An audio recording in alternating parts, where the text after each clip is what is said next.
With all of the trade talk around Zach LaVine and kind of the focus on that over the last couple of days, one thing that we have not heard about is an update on Josh Giddey's ankle after injuring it in the Bulls' last game. Well, we now have that update. We're going to talk about it all and more, but first, we're going to play the intro. You are now tuned in to Chicago Bulls Central, your number one place for all Chicago Bulls news and content.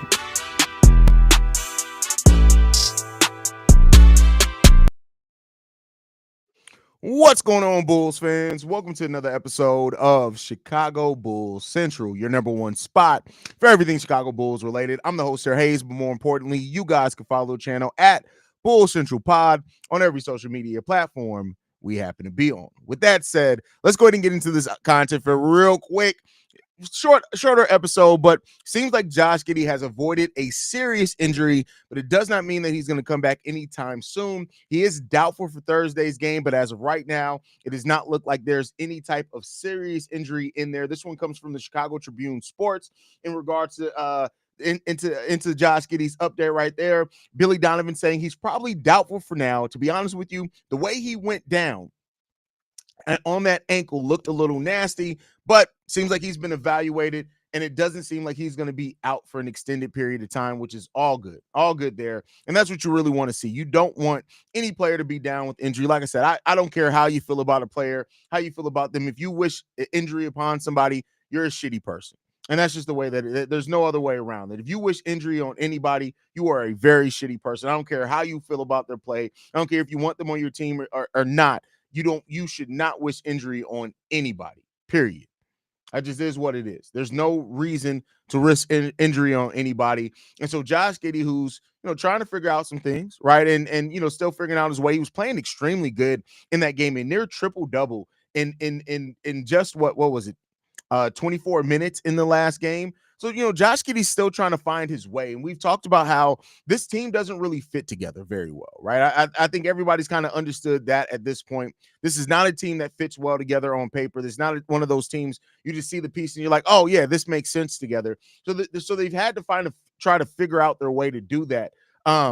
But as of right now, it's just, they're still trying to figure out certain things and, lineups and matchups and things like that. We haven't always done the best. So we're still trying to figure out some things there, but, we'll see if they can do it. But Josh Giddey not having a serious injury, it's still doubtful. I would not be surprised if Josh Giddey's actually going to probably miss the rest of this week. Would not be surprised with that. This is the same ankle that he injured during the Olympics and that had him out for all the period of time between the Olympics getting up to this, to the start of the season for the Bulls. So, it's going to be what it is. And Billy Donovan says, but he's just going to have to see when he's going to be able to get back out there. So it's going to take a little bit of time.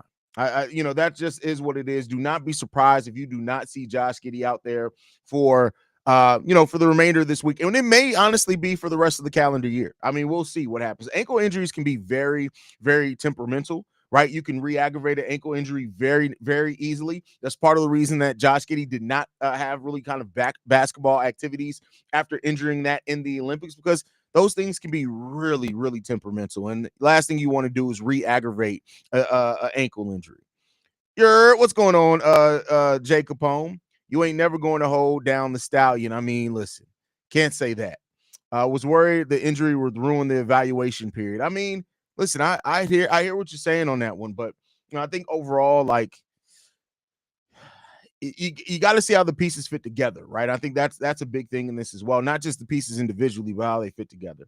Shopping Zoe is insane. No, it's not. Shopping Zoe isn't insane because he's a player that's been injured for the majority of the time. He's a player that even if he was able to accept a team-friendly contract, do you really feel safe in giving him any type of long-term deal? And he's a free agent at the end of the season. So you want to see what's out there and what teams could potentially be interested, because it's a huge possibility Zoe may just not be part of this team's future plans. Hope Giddey's okay, but it's time for Kobe and Io to put on the show now. Facts. I know this is off topic, but if we do make the trade for Michael Porter Jr., would you like pay? Come on, bro. What are we talking about? Io been working lately, but yes, Kobe needs to turn it on and get going. Facts. I'll go back. I like to mess with Shay. Peyton Watson over Zeke. Probably. Like, Zeke is a bad contract. Make no mistake about it. But, it is what it is when it comes down to that. What's going on, DB? Hope we can get MPJ for Zach. I mean, listen, it's so funny to see how things change as far as like I did the initial video after that report came out, and the majority of Bulls fans are all against it. And I feel like slowly but surely more Bulls fans are starting to warm up to the idea of Michael Porter Jr. being on this team. And like I said before, for people that are like, well, what does this mean for Modest Bucelis? It's like, Modest was never really going to start the season, and MPJ is just going to be taking over Zach LaVine. It's the closest thing as you can get for plug and play, right? Like, I'm not saying Michael Porter Jr. is not as good of a scorer as Zach LaVine. I want to be clear there. But when you look at how Michael Porter Jr. gets his shots, it's the closest thing you're going to get to plug and play. The closest thing you're going to get to it. And so Modest is still going to have his role. P. Will's still going to have his role. JP still going to have his role. And we'll figure out where it comes to after that. Haize, what's going on, Camille? Giddey the reason our assists are good. I mean, he's part of the reason. How bad is the Najee contract? I have no idea about it. I mean, the problem is that he's just not a good player, right? The contract itself, if you're just looking at the contract in like a scope, it's $8 million and it's declining over the next 3 years. Like, it becomes less every year over the next 3 years. The problem is that Zeke Najee just ain't good. That's the problem, is he's just not a good player.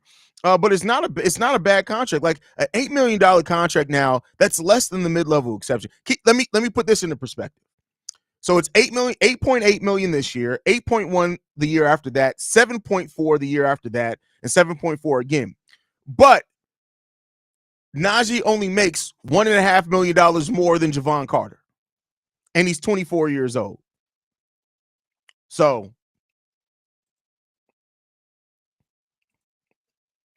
realistically, will we be able to get a pick from Denver or no? Yes, it is very possible that the Bulls can get a pick.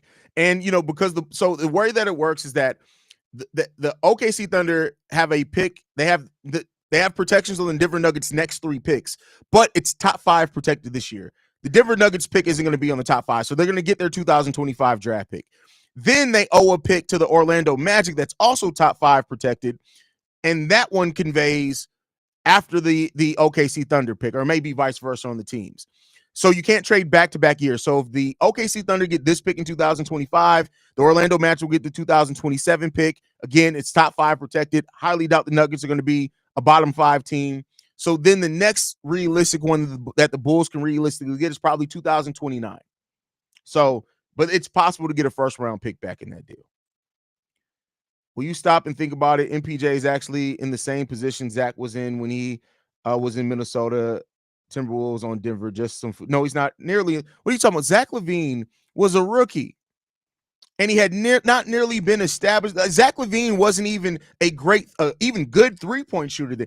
Shay, I just told you this weekend on the mailbag, bro. Stop trying to make comparisons. Every time you make a comparison, you make your point worse. Every single time. Every time you make a comparison, well, you can tell you raised by a lot of women, because every time you got to make a point, you got to make a comparison. It don't take that. It don't take a comparison. You make your point weaker every time you make a comparison. What's your take on P. Will being in the trade? Well, it won't be in the Denver Nuggets trade. If the Bulls move on from P. Will, the Bulls move on from P. Will. Like, I think at some point you just got to realize, like, maybe a guy could have all the potential in the world, but maybe he's just not going to be realized on your team. And I think that's the point that we may eventually get to on P. Will, is that P. Will has a lot of potential still. And I'm not going to be anybody who ever acts like P. Will does not have potential. He does. But we may just need to realize that the time period of that being here in Chicago has maybe come to a pass. It just may not be where he ever reaches that potential here. And I know Bulls fans, if that does happen, he goes somewhere else and he reaches that potential, it's going to cause a lot of PTSD. But at some point, you just got to be ready to cut your losses. And I don't think the Bulls may do it at this trade deadline. I don't personally think that. But let's say, because keep in mind, if the Bulls keep their top 10 pick, they're going to draft best available. They're not going to now the center could be best available. But if the Bulls do draft a forward like Asa Newell or somebody, P. Will's probably gone that following trade deadline. If we're already talking about other things, LOL, have you been looking at anyone in the second round? I haven't started the deep analysis yet, so no, not necessarily. But I do. There's some people in the back of my mind that could fall into the second round. If this trade happens, does that put P. Will at the 3? No, Michael Porter Jr. would be at the 3. MPJ would be at the 3. So everything basically stays the same at that point. If it claims to be very serious, then it's just something about point guards and Chicago injuries. D. Rose, Rondo, Lonzo Ball, Giddey. I mean, I believe in curses, but it is what it is. Giddey good for Friday? No, we don't know that for sure. He may be out for a while. Brock, I hate it when you do that. I'm not gonna lie to you. I love that you support the channel, but I hate it when you do that. I really hate that when you come in the mid to start the video from the top. You know you can, even while it's live, start the video from the beginning, right? I've been saying it for years on the channel. P. Will be a great player if developed right, and Chicago will never be the right team for him. We'll be sad to see him crush it somewhere else. I mean, it's definitely a possibility. Peyton Watson is actually a lot better than Zeke Naji, not gonna lie, but I think he's on like a $2.5 million contract, so that deal is gonna be tough. Exactly. So it's gonna like you need that $8 million of Zeke to make the deal work. So do you think DT can be a lockdown defender? Yeah, lockdown is so I think he can be a very disruptive defender. There's only a few players that are lockdown defenders. I wouldn't even say Alex Caruso is always locked. Alex Caruso has some matchups where he locks people down, but I wouldn't even call Alex Caruso a lockdown defender. That's a different standard. That's a different standard. The more we wait for LaVine, the higher his value will be, Yoda style. His contract will be shorter and way more accommodating with salary cap. Trading him is okay, but to me, I don't want a salary dump. That's not necessarily true because his contract gets more every year, so it could actually be harder. If he had a declining contract, I'd understand what you're saying more. What the thoughts on reflecting on this past draft? Was it better than initially thought? No. Now I think it could end up being that, but I don't think that right now it's like you got your players that are solid, but I don't think anybody out of this draft looks like a superstar in the making yet, right? I wouldn't even say that this draft doesn't necessarily have anybody that looks like stars in the making yet. They have some really, really damn good players, but I wouldn't say that anybody's really separated themselves for that yet, but we'll see. He's going to be out for a minimum of 2 weeks, in my opinion. It could be a possibility. Like ankle injuries could be there. That's why I did say at the top of the show, it could be for the rest of the calendar year of 2025. We may not see Josh Giddey again until the calendar switches. I'd assume it keeps getting brought up by Nuggets fans in the trade, and I don't know what they think. Oh, Nuggets fans are high. Nuggets fans, unless they plan on getting us 2 unprotected first round picks. It's not going to happen for Iota soon. They're not getting that. And it's difficult for them to match the contract at that size anyway.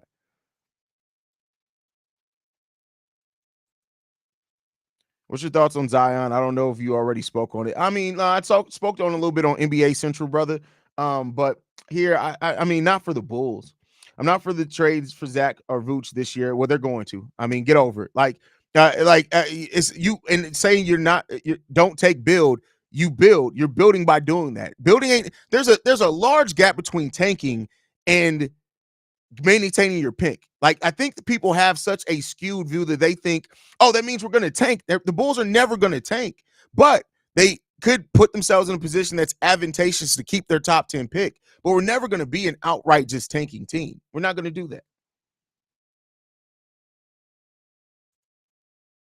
The only way we're sending Io to Denver is if they're giving Jokic. That's crazy. That's crazy. Get off P. Will because some players are just great role players. He is an awesome defender. We desperately need. He's good. He's a good defender. He's a damn good defender.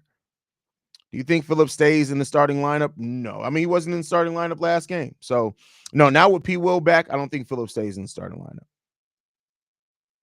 So, that's just the thing there. But all right, y'all, gonna go ahead and get ready to wrap it up. I just want to bring that update as soon as I saw it. Shout out to Josh Giddey. Hopefully, a speedy recovery. We want Josh Giddey's back as soon as possible so that he can be healthy and we can continue evaluating this team and see where we're gonna go. That's what it comes down to. We're gonna see where we're gonna develop. So, love you guys, man. Make sure you guys are always following the channel at Bull Central Pod. You can send us any feedback, questions, comments, concerns. bullcentralpod@gmail.com. Lastly, if you want to leave a text message and our voicemail for the mailbag, the number to do so, 773-270-2799. We are the #1 spot for everything Chicago Bulls related, but that's thanks to you lovely and beautiful people. And like I like to end every episode on, Go Bulls. Love you guys. See red if you can, y'all. Peace. This has been a presentation of the Break Media.